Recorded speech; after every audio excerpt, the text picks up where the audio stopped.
Hi, I'm Sean Edwards, and I'm the founder of The Balloon Guy in Los Angeles, California. I like to think that we spread joy through balloon decorations and entertainment. If your balloons could gossip, what story would they tell about you?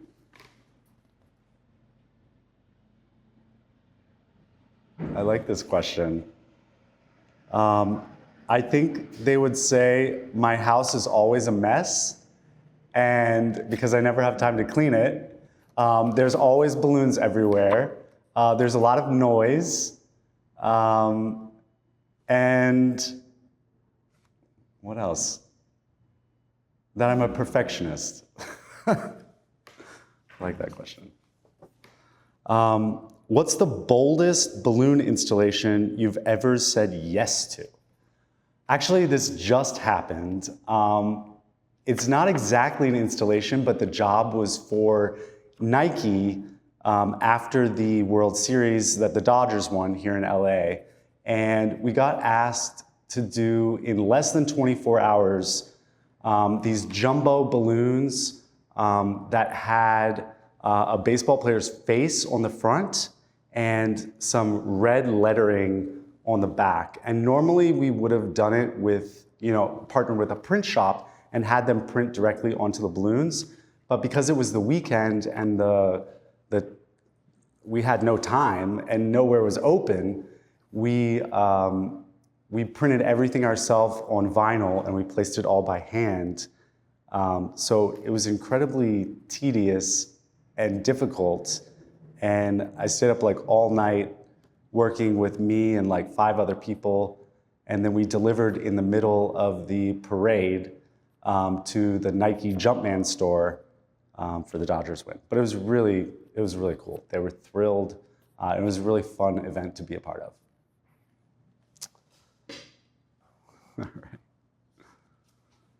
All right.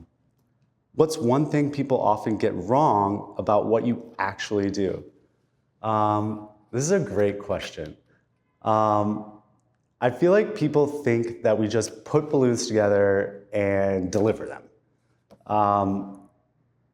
And I think what they don't realize is how much work actually goes into the preparation.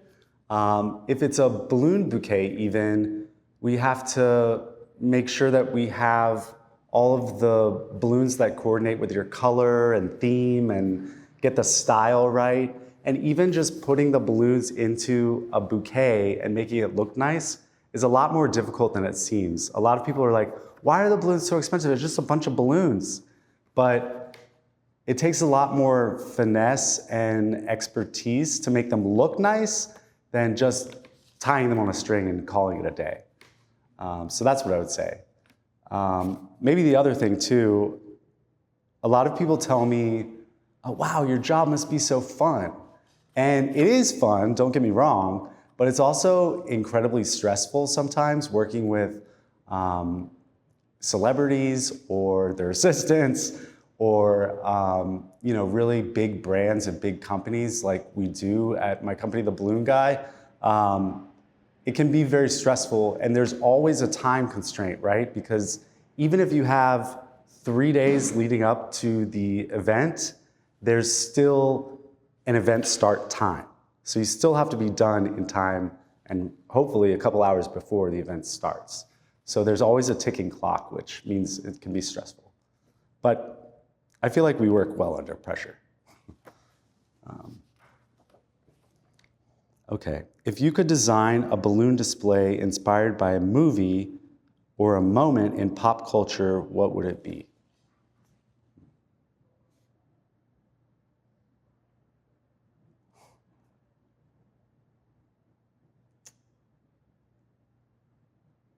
There's so much to choose from.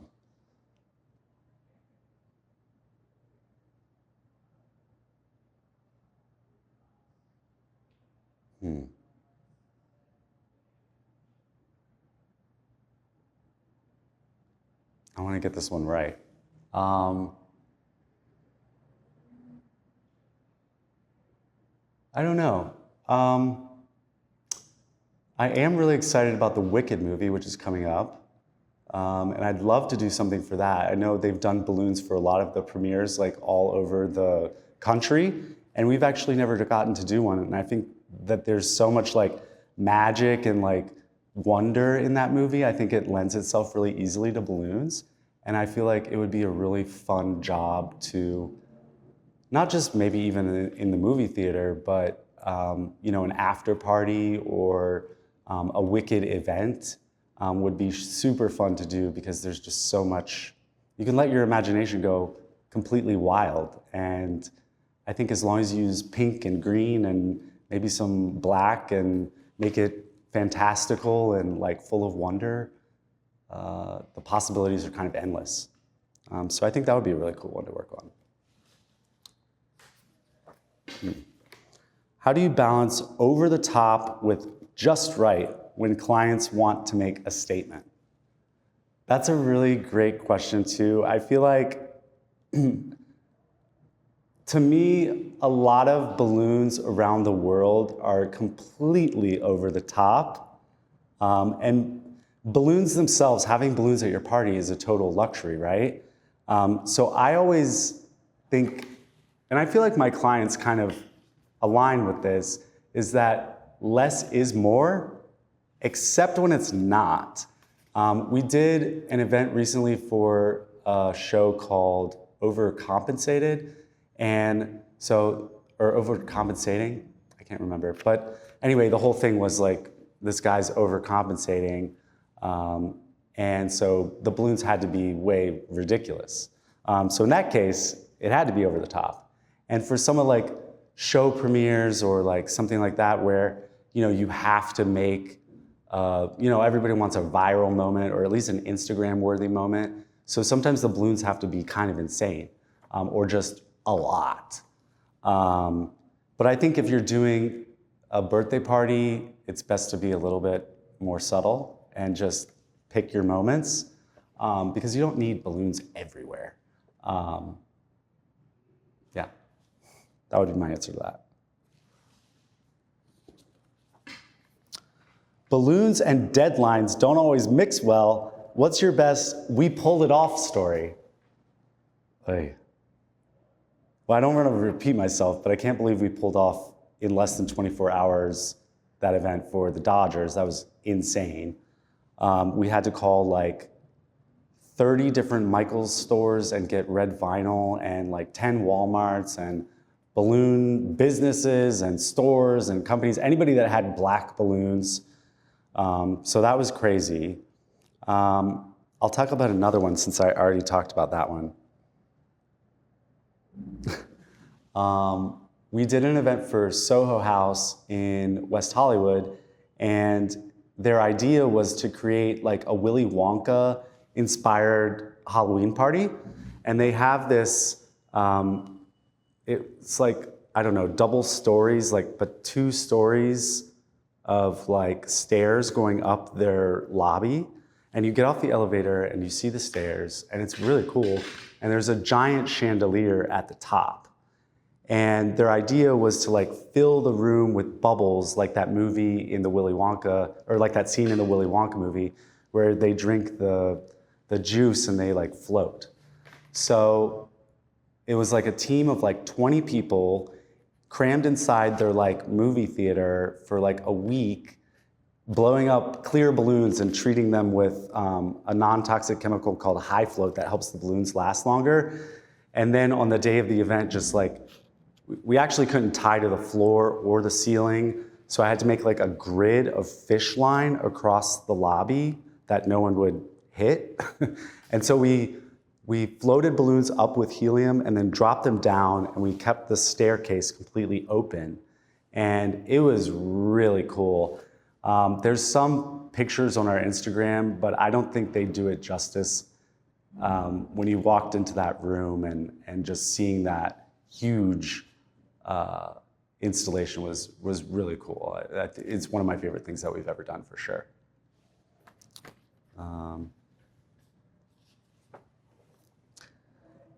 If your balloons could talk, would they say, "Here to impress, here to surprise," or "Here to make you feel special"? I definitely think they'd say, we're here to make you feel special.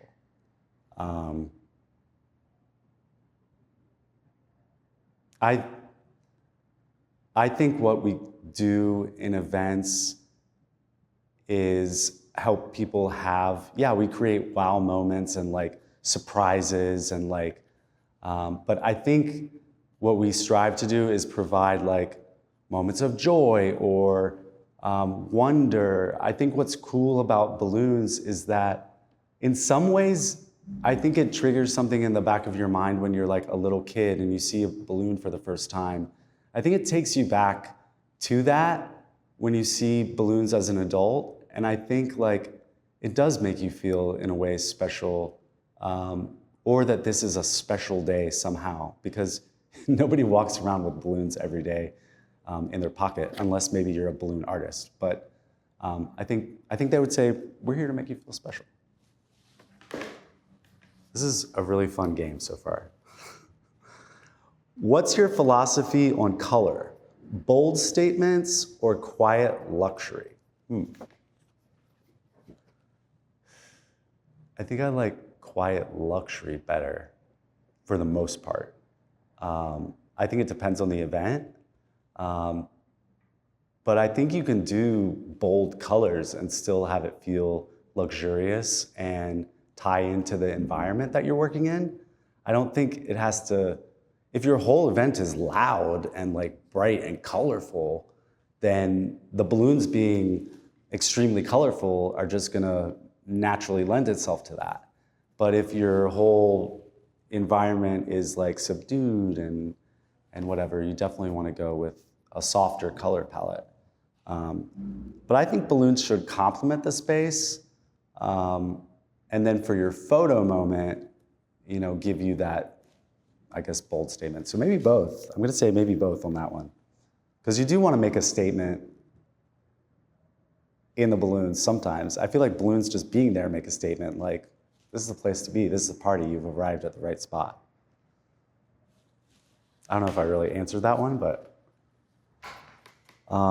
okay. Do you think people react more to the scale of a design or the atmosphere the color builds?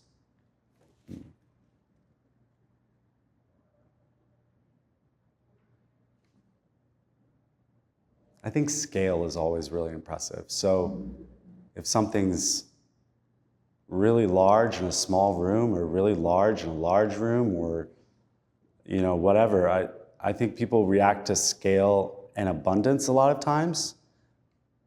But I will say color does make a huge impact when you see it. But I think scale, I'm gonna go with scale.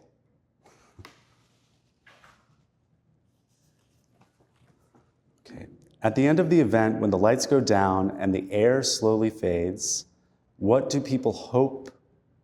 you hope people remember most about your work? I think the way it made them feel when they were at the party. I hope that they look at my balloons and go, wow, that was really special. That was a really amazing event and one that I'm going to remember a long time. That would be what I would hope. Which drives your design more, the flow of the shape or the emotion of the color? I always start with what items we're gonna do, what designs we're gonna do, and then I worry about the color later, which is kind of an interesting question. Maybe I should think about the color first. Maybe I'll try that on my next job. But I feel like for me, I have to know what we're doing before I can focus on anything else. Because if it's just jumbo balloons throughout a space, that's gonna inform a lot of decisions for me rather than if we're doing tons of garland. So I would say the shape informs me first. But I'll have to try emotion of the color on the next one.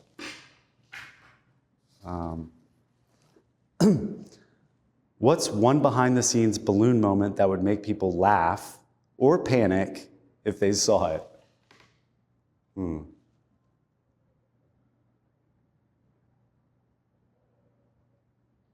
God, there's so many. I mean, balloons are so funny. Um, Laugh or panic. I try not to create panic, but I mean, anytime you're loading helium balloons out of a van and they almost slip away, you're like, what? I feel like that creates panic. And anyone, you're like, no, no, no, you know? I guess that would be one. People laugh. I feel like, you know, people laugh at me all the time when we're loading up these crazy balloons into the van or walking down the street with like tons of balloons. I feel like I get laughed at a lot, and I'm okay with that. Okay. What's the one thing people often underestimate about balloon design? I think that it's easy. In a way it is, but you have to have some experience doing it for it to become easy. I think if you've ever bought a balloon kit on Amazon and tried to put it together, like I get a phone call about 20 times on Saturdays, like, oh, I got my balloon kit on Amazon. It's crazy. I don't know what I'm doing. I think people underestimate how easy it is to make something look effortless and beautiful, not just with balloons, but probably in general. So I think they underestimate the fact that they're just balloons. If your balloon creations had a theme song, what would be playing when they enter the room?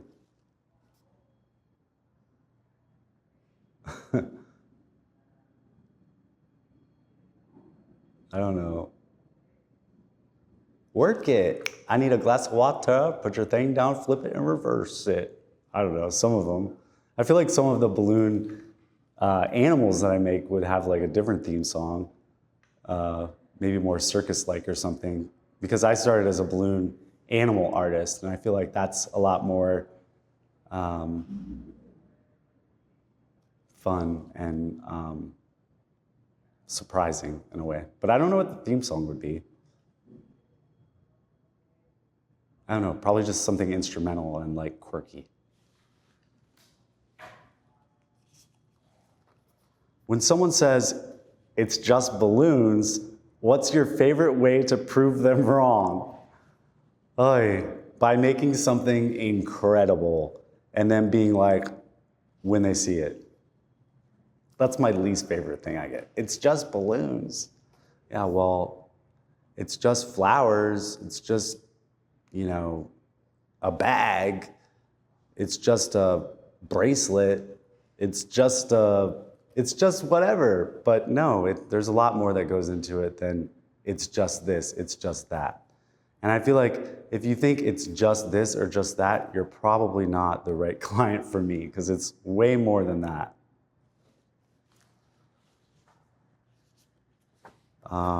What's the biggest difference between the joy of balloons at a children's party and the sophistication of balloons at an evening event? That's a great question, because a lot of people think that balloons are just for kids, and I think they used to be. And now I feel like it's totally okay to have balloons at a very sophisticated event. And I think the difference is the materials a lot of times. A lot of people are doing metallics and like, inflatables that, are just different materials than a classic latex balloon. And I think that can instantly make something feel more sophisticated. But I think the answer to this question has more to do with like the design and like maybe the color, and like the overall feel of the event, informing what balloons and what designs you need. Okay.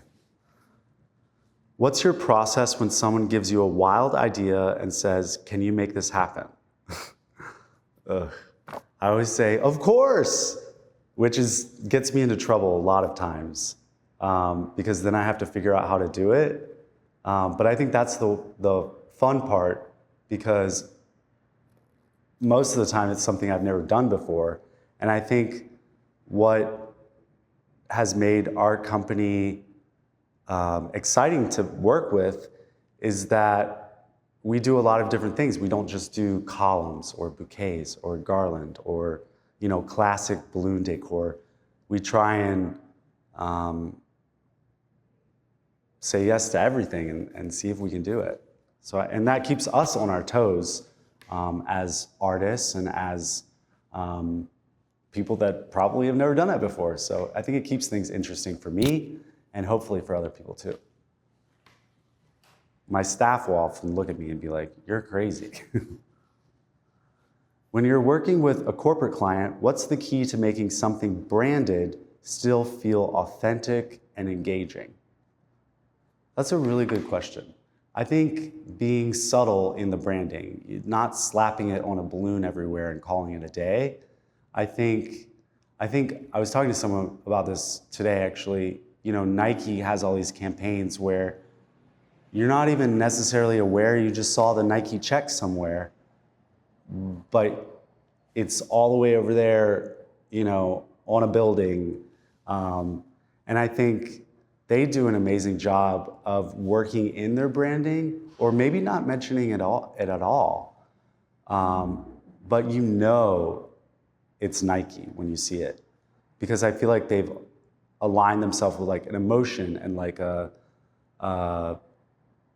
very clear style. Just like when you see Apple products or that white and black thing that they do, you're like, oh, well, that's Apple.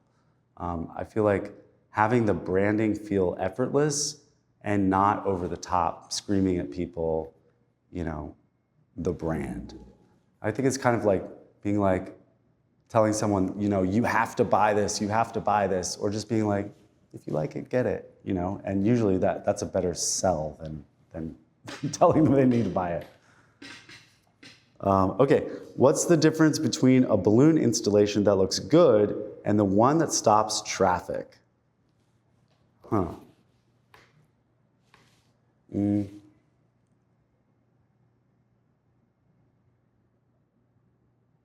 Je ne sais quoi. I don't know. I think sometimes that's scale, sometimes that's, even if it's something really simple, the time you spend on it in making it perfect. I think a lot of it too is the environment, the lighting, the music, more than just the balloons. Because when someone lights my balloons, they instantly look a million times better than, in a dimly lit room in a corner. I think a lot of other things go into it than just the balloons themselves. But if I have to be responsible for making a balloon installation that looks good, or one that stops traffic, a lot of times it's scale and volume that stops people in their tracks, and it's like, what is that? Yeah. Ooh, my last question. Balloons don't last forever. How do you make something temporary feel unforgettable? Well, I'll answer one thing about this question and then I'll answer the actual question. I think what's special about balloons is that they don't last forever and they're fleeting and they're a moment and then they're gone. Like flowers. There's a bittersweet element to it, right? But that's their nature. Like, they don't need to last forever. Make my job easier if they did, but that's not what it is.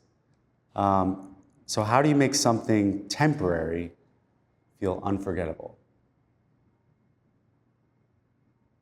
I think with the impact of the design and the amount of effort and thought and curiosity and the investment that you have in what you're making and what you're showing to people,